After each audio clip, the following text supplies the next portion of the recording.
வணக்கம். செல்வகுமாரின் அதிகாலை வானிலை ஆய்வறிக்கை. அதிகாரப்பூர்வ வானிலை அறிக்கைக்கு இந்திய வானிலை ஆராய்ச்சித்துறை அறிக்கையை பார்க்கவும். 2026 ஜூன் 3 புதன்கிழமை அதிகாலை நிலவர வானிலை பதிவு. நேற்றைக்கு தென்மேற்கு பருவமழை கேரளாவில் கிட்டத்தட்ட தொடங்கிவிட்டது. அதையும் தாண்டி கர்நாடகம், கோவா வரை முன்னேறி இருக்கிறது.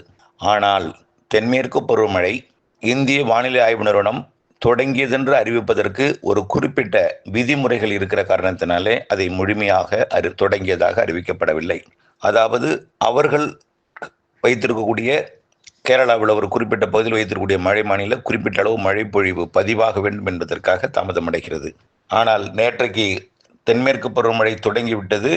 இன்றைக்கு வலுவாக சாரலை அப்பாச்சி கவுண்டர்பதி, அதாவது பாலக்காட்டு கணவாயுடன் நுழைவாயில் அப்பாச்சி கவுண்டர்பதியில் சாரல் வர தொடங்கிவிட்டது. நன்றாகவே சாரல் விழுகிறது. மேகங்கள் ஓட தொடங்கிவிட்டது. தென்மேற்கு திசையிலிருந்து வடகிழக்கு திசை நோக்கி தமிழ்நாட்டின் ஊடாக பயணிக்க தொடங்கிவிட்டது. இன்றைக்கு தேதி 3. நாம் ஜனவரி மாதமே அறிவித்திருந்தோம் தென்மேற்கு பருவமழை மே 28 முன்கூட்டியே தொடங்கலாம். அப்போ தொடங்கும் பொழுது அந்த காற்று சுழற்சியானது லட்சத்தீவு அருகே உருவாக்கி கேரளாக்கு அருகே வரும். அந்த காற்று சுழற்சி அது கேரளா அருகே வராவிட்டால் அடுத்த சுழற்சி பருவமழையை தொடக்கணும். அந்த சுழற்சி தாமதமாக தற்பொழுது நெருங்கி வந்து கொண்டிருக்கிறது. இது 4ஆம் தேதியிலிருந்து வலிமையான தென்மேற்கு பருவமழையை தொடக்கம். ஆக பருவமழை இன்றைக்கு தொடங்கியதை நாளைக்கு அறிவிக்கப்படலாம், அல்லது நாளைக்கு தொடங்கியதை நாளைய மறுநாள் அறிவிக்கப்படலாம். எது எப்படியோ நாளை 4ஆம் தேதி தமிழ்நாட்டில் வெப்பம் குறைந்து விடும். அதாவது 100 டிகிரிக்கு மேல் 102, 103, 104 அந்த வேலூர்லாம் சென்றக்கூடிய அந்த வெப்பம் குறைய தொடங்கும். நாளையிலிருந்து இன்னைக்கு கொஞ்சம் கூடுதலாக தான் இருக்கும். நாளையிலிருந்து இன்னைக்கு நேற்றை விட குறைவாக இருக்கும். நாளை இந்த வடமேற்கிலிருந்து வரக்கூடிய அந்த வெப்பக்காற்று முற்றிலுமாக விலகி தென்மேற்கு திசையிலிருந்து வரக்கூடிய குளிர்காற்று வரும் என்பதனால கொஞ்சம் வெப்பம் குறையும். கண்டிப்பாக 8ஆம் தேதிக்கு மேலே நல்லாவே வெப்பம் குறைஞ்சிரும். 10ஆம் தேதிக்கு மேலே நல்லாவே குறைஞ்சிரும். 10 டிகிரி ஃபாரன்ஹீட்டை குறைஞ்சிரும் 12ஆம் தேதிக்கு மேலே. ஆகவே 90, 92 டிகிரி ஃபாரன்ஹீட் ஆகிடும். நல்லாவே குறைஞ்சிரும். அவ்வளோதான். அதுக்கப்புறம் அப்பப்போ கொஞ்சம் 96, 97 எட்டுனாலும் 100 டிகிரியே தொடாது.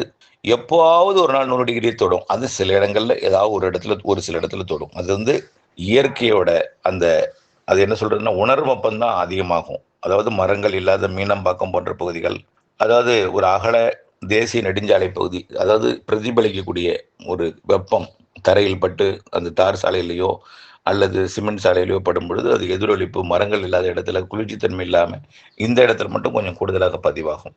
ஆகவே அது எப்பொழுதும் இந்த மீனம்பாக்கத்தில் கொஞ்சம் வெப்பம் அதிகமாக பதிவாகும். வேலூரில் கொஞ்சம் பாறைத்தன்மை இருக்கிற காரணத்தினால கொஞ்சம் அதிகமாக பதிவாகும். வடமேற்கு காற்று வர்றதுனால இப்போ அதிகமாக பதிவாகிட்டு இருக்கு. தென்மேற்கு திசை காற்று நாளை வர தொடங்கியதும் நாளையிலிருந்து குளிர்ந்து விடும். ஆக இன்னைக்கு வெப்பம் கூடுதலாக இருந்தாலும் இந்த வெப்பம் இப்படி கூடுதலாக இருக்கக்கூடிய நேரத்தில் நாளைக்கு பள்ளி திறக்கிறார்களே என்கின்ற நீங்கள் சொல்லக்கூடாது. ஏன்னா இன்னைக்கு ஒரு நாள் தான் இருக்கும், நாளைக்கு அது இருக்காது. நல்லா குறைஞ்சிடும். ஏற்கனவே குறைய தொடங்கி விட்டது என்று இந்திய வானிலை ஆய்வு நிறுவனம் அறிவிச்சிருக்காங்க. குறையும்னு அவங்களும் அறிவிச்சிட்டாங்க. ஏற்கனவே 10ஆம் தேதி வரை வெப்பம் இருக்குன்னு சொல்லியிருந்தாங்க.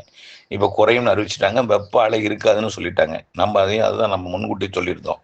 ரைட். பருவமழையை பொறுத்த வரைக்கும் இன்றைக்கு அப்பாச்சி கவுண்டர்பதியில் சாரல் தொடர்ச்சியாக விட தொடங்கி விட்டது. நேற்றைக்கு வெப்பசலன இடிமழைப்பொழிவை பொறுத்த வரைக்கும் நேற்றைக்கு அதிகமான மழை பொழிந்த இடம் பார்த்தீங்கன்னா இந்த ஈரோடு, திருப்பூர், கோயம்புத்தூர், இந்த கரூர் மாவட்டத்தோட சந்திக்கும் இடம், அதாவது திண்டுக்கல், கரூர், நாமக்கல், ஈரோடு, கோயம்புத்தூர், திருப்பூர் இந்த மாவட்டங்கள் சந்திக்கும் இடமாகிய அதாவது இந்த பல்லடம், காங்கேயம், பெரியப்பட்டி இந்த சுற்றுவட்டார பகுதி, அரச்சலூர் இந்த சுற்றுவட்டார பகுதி நல்ல மழை பொழிந்தது. அதே போல் ஆங்காங்கே நாமக்கல் மாவட்டத்தோட ராசிபுரம், நாமகிரிப்பேட்டைக்கு வடக்கே உள்ள அதாவது நாமகிரிக்கு மேடைக்கு வடக்கே உள்ள அந்த நாமக்கல் மாவட்ட பகுதிகள், நாமகிரிப்பேட்டைக்கு வடக்கே. அடுத்தது பார்த்தீங்கன்னா இந்த பக்கமும் மழை தான், நல்ல மழை. நேற்றைக்கெல்லாம் உப்பிலியபுரம், தாத்தாயங்கார்பேட்டை, அப்படியே பார்த்தீங்கன்னா இந்த பக்கம் புள்ளம்பாடி மற்றும் தஞ்சாவூர் மாவட்ட எல்லை வரைக்கும் நல்ல மழை பொழிவை கொடுத்தது. அதாவது கல்வராயன் மலை இங்கெல்லாம் நல்ல மழை பொழிவை கொடுத்தது. தென் மாவட்டங்கள்லேயும் ஆங்காங்கே மழை, கன்னியாகுமரி மாவட்டத்திலையும் நல்ல மழை பொழிவை கொடுத்தது. தேனி மாவட்டத்தில் ஆங்காங்கே, மதுரை மாவட்டத்தில் இப்படி நல்ல மழை. அதே போல் திருப்பூர் மாவட்டம் முக்கோணம், பூலாங்கிணறு மற்றும் இந்த பகுதியெல்லாம் நல்ல மழைப்பொழிவு நேற்றைக்கு. அதே போல் தொட்டம்பட்டி இந்த பகுதி நல்ல மழைப்பொழிவு கொடுத்துருக்கிறது நேற்றைக்கு. இன்றைக்கு தென்மேற்கு பருவ சாரல் மெல்ல அதிகரிக்கும். குளிர்ந்த இனிமேல் வெப்பம் கிடையாதுங்க. அந்த இடத்துல பாலக்காட்டு கணவாய்க்கு வெப்பம் கிடையாது. இனிமேல் குளிர்ந்த காற்று வீசி கொண்டிருக்கும். காற்றாலை தென்மேற்கு திசை நோக்கி சுழன்று கொண்டிருக்கும். இனிமேல் அப்படியே தான் இருக்கும். காற்றாலை வேகம் எடுக்கும்.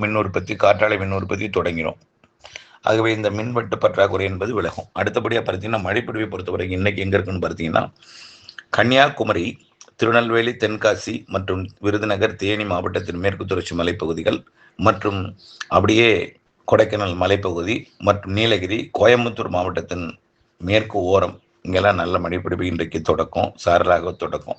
இன்றைக்கு மதியத்துக்கு பிறகு அது வெப்பசலன இடிமழை பிடிப்பாக அந்த காற்றில் இருக்கக்கூடிய வெப்பம் லேஸ், அதாவது ஈரப்பதம் லேசாகி மேலெடுந்ததும் தெற்கு தென்கிழக்கு திசை காற்று சந்திப்பின் காரணமாக இன்றைக்கு அந்த திருச்சி, மதுரை இடைப்பட்ட பகுதி, புதுக்கோட்டை மற்றும் டெல்டா மாவட்டங்கள் வரைக்கும் கூட ஆங்காங்கே மழை இருக்கும் இன்னைக்கு. அதே போல் தென் மாவட்ட மேற்கு தொடர்ச்சி மலையில் இருக்கிறது உள்ளேயும் வந்து கொடுக்கும்.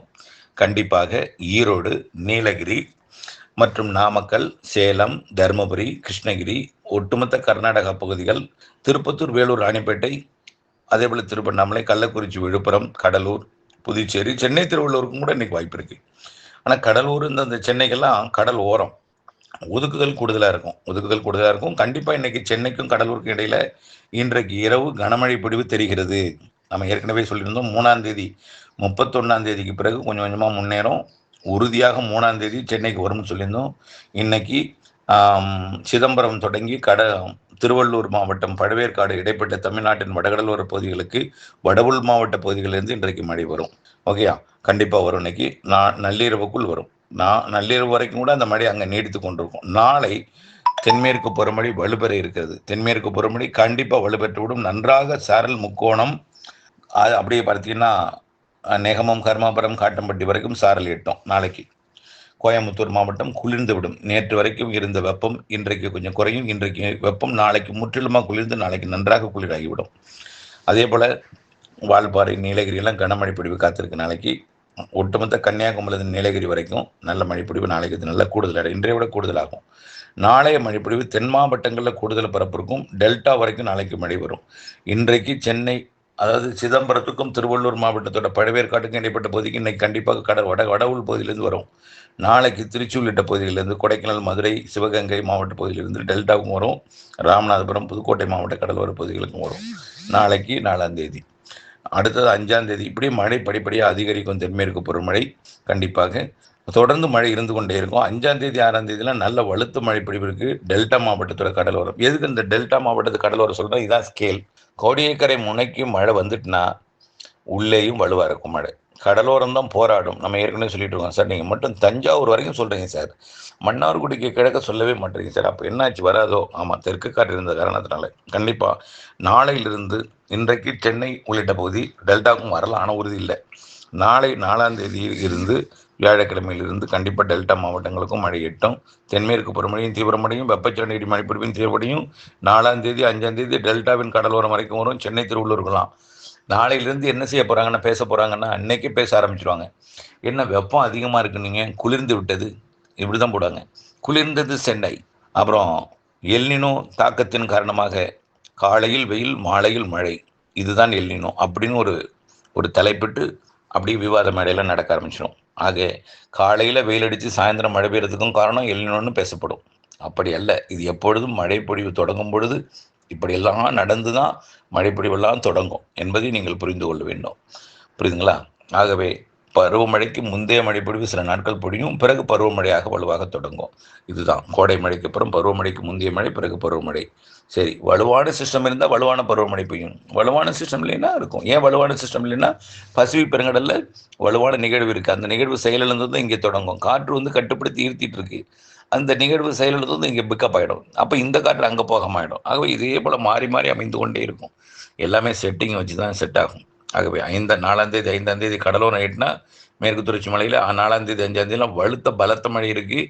நீலகிரி, வால்பாறை எல்லாம் தொடர்ந்து இந்த மழைப்பொழிவு 10ஆம் தேதிக்கு மேலும் தீவிரமடையும். தொடர்ந்து டெல்டா வரைக்கும் வரும். எல்லா நாளும் ஒரே ஊருக்கு பெய்யாது. ஒரு நாள் ஒதுக்கி எல்லா இடத்துக்கும் பெய்யும். டெல்டான்னா உள்ளே பரவலாகும்னு அர்த்தம். என்ன சார் டெல்டாவே சொல்லிட்டு எங்கள் ஊருக்கு சொல்ல பண்ணுறீங்கன்னா, டெல்டாவுக்கும் மழை வந்துட்டுனா உள்ளே பரவலாக இருக்கும், கூடுதல் பரப்பில் இருக்கும், கனமழை இருக்கும்னு அர்த்தம். பாலக்காட்டு கணவாய்க்கு சாரல் மழை. புரியுதுங்களா? திருச்சியை தாண்டி கொஞ்சம் பரப்பில் கூடும். காற்றுப்பகுதி ஒரு சில இடங்களில் காற்றுப்பகுதியில் சாரல் வரும். இதான் நம்ம சொல்கிறோம். தொடர்ந்து இந்த மழைப்பொழிவு 12ஆம் தேதிக்கு மேலே மேலும் தீவிரமடையும். தொடர்ந்து அப்படியே படிப்படியாக அதிகரித்து பரவலாகி கொண்டே இருக்கும். 12ஆம் தேதிக்கு மேலே மேலும் தீவிரமடையும். ஏற்கனவே சொன்ன மேட்டூர் திறக்கக்கூடிய நாளில் திறக்கலாமான்னு யோசிச்சுட்டு இருக்கும்பொழுது மழைப்பொழிவு கர்நாடகாவில் பொழியும்பொழுது ஒரு நம்பிக்கை வரும். அப்படி நம்ம சொல்லியிருக்கோம். அடுத்து பார்த்தீங்கன்னா மாத இறுதி 3வது 4வது வரலாம் இன்னும் வழுக்கும். ஜூலையில் மேலும் வழுக்கும்.